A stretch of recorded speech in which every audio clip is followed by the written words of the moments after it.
Hi everybody, welcome back to my channel. Today I'm excited to do a DIY Dollar Tree giant pinwheel wall decor. You get two for about $3. I was directly inspired by Country Living magazine's summer issue. We're going to use the two pack of bandanas. That's how we're going to make it so affordable, as well as poster board.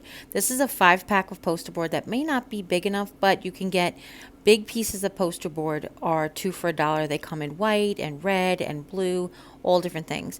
I'm also going to show you that you could put color one of them so that you can get red and blue markers if you want to.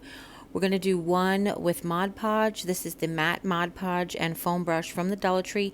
And then the only thing that's not from the Dollar Tree is the Aleene's Tacky Spray Adhesive, which is my favorite out of the ones from the Dollar Tree. And you're going to need a really good pair of scissors.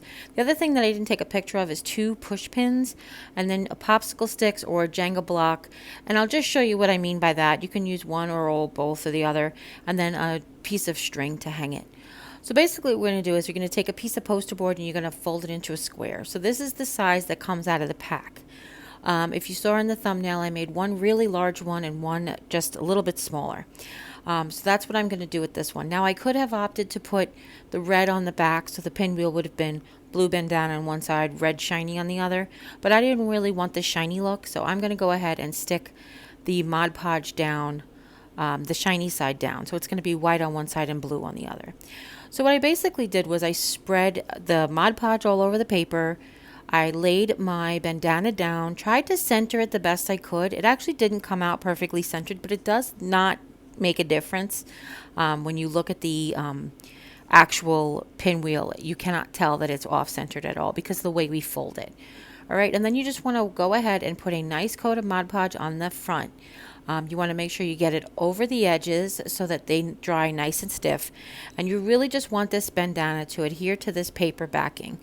All right, so now if you notice, I turned it over and I just let it dry and waved it dry and I just tried to get it to dry forever. And then once it was dry, I turned it over and cut off all the excess.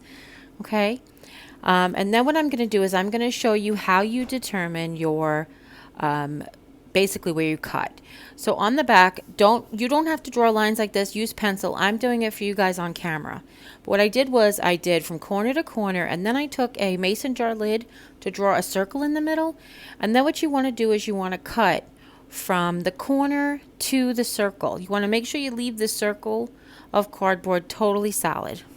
And I am so sorry that the camera got blown out. I'm not even really sure how that happened. So I do apologize. But then once you have all of the lines cut, then you're going to take the same point on each triangle. Basically, if you're going to pick the top right point, then you're going to use the top right point on each little triangle. And what you're going to do is you're going to fold that in and we'll adhere it. But for the blue one, I wanted to go ahead and put red stripes on the back. You can go ahead and use colored paper.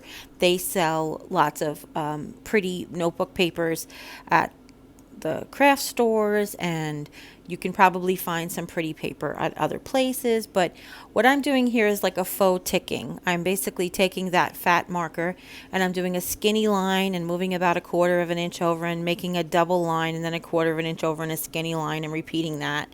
It doesn't have to be perfect because, again, it's just going to be an accent for when we pinwheel it over. Okay?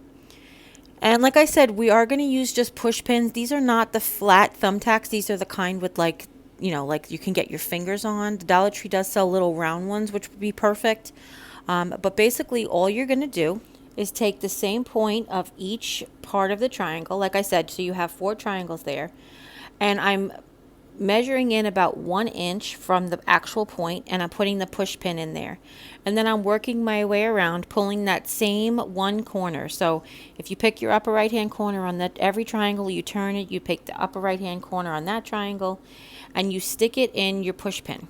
Then you're going to turn it over and put it right where the fold is in the center of that back where you folded all the 4 points together. Now you're going to shove your popsicle stick on there and your Jenga block.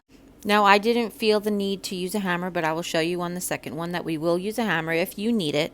But you want to hammer the Jenga block, not the push pin, okay? And then you're just going to take one of our famous loops that we did to hang it. We're going to hang it with a famous loop, and then glue it on there. And once the glue sets and dries, you have that one. And this one's super cute. So you also want to be mindful of how you want it to hang, because that's where you want to add your loop in that direction. Now for the second one, this one is going to be so much easier and so much quicker, but a little bit more expensive because we're going to use spray adhesive. Now the Dollar Tree does sell spray adhesive. Some people have a lot of success with it. Some people have not had success with it. I'll just leave it that way. But what we're going to do is sort of like a dry mount technique. So you can't really see because I've had this super speed, but I've sprayed a little on the fabric and a little on the board, and I'm letting it dry just ever so slightly. And then I have to be very careful the way it lays down, because you really can't or shouldn't peel it too many times, as you can see here that I am. But I've just taken like an old gift card. The problem is with this nylon handkerchief, it does kind of stretch and warp. As you can see, I don't have perfectly straight lines, but you just want to make sure most of your bubbles are out, okay? And then you really want to give it a chance to cure before you go ahead and do any crazy cutting, but it's just going to be a few minutes here. What I'm doing is creating a square. Now the bandanas aren't perfect because, you know, they're made in a factory and they're 50 cents each, so let's not get crazy. So what I've done is I've taken my ruler and I've used the print, the square print, as kind of a guide, but I've just drawn my own square around to cut off the excess fabric. And I tell you, you do need a really good scissor for this, because again, this being nylon, it does want to like pull down with the cheap scissor. So I had to really get my good scissors out. Not my good fabric scissors, just better scissors, sharp scissors. Okay. So for this one, after you get all four sides cut off and trimmed up or whatever, you fix your mess, you're going to fold from corner to corner and corner to corner. This one we're folding after we've attached the bandana. Okay. So this one you're going to fold corner to corner, and then we're just going to I'm showing you here how you can trim it up. Basically, once you fold corner to corner, you can go ahead and trim whatever's hanging over the extra edges. And now we're just going to do the same thing, but we're not going to draw on it. We're just going to put the mason jar there and cut up to the mason jar lid. All right.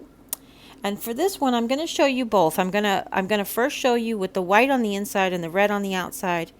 And then I'm just going to turn it over and I'm going to show you the other side is the way we're actually going to finish it. But I did want you guys to see what it would look like both ways. Okay. So I went ahead and I put the pin on, and I put the wood on, and I put the Jenga block on. And I'll show you here. Once you put the Jenga block on this, you want to hammer the Jenga block. You want to make sure that your push pin stays flat against the table and that you hammer the Jenga block. But I'll show you here. This is what it looks like with the white on the inside and the bandana on the outside. And it's cute. Don't get me wrong. I mean, it is cute. But it's not what I wanted. I wanted it the other way. So I went ahead and I took it apart. It comes apart real easy. You hold the push pin, you turn the Jenga block, and it spins right off. And then I'm just going to use all the exact same holes, and I'm just going to turn it over. So I do want to show you that if you don't glue your Jenga block or glue your corners down, this can be interchangeable. It can also open, and you can store it flat. So that's another thing. If you want to just have these out for the 4th of July and you want to reuse them every year, you can actually take the Jenga block off, the push pin out, and then you can fold them and tuck them into your storage container. Okay?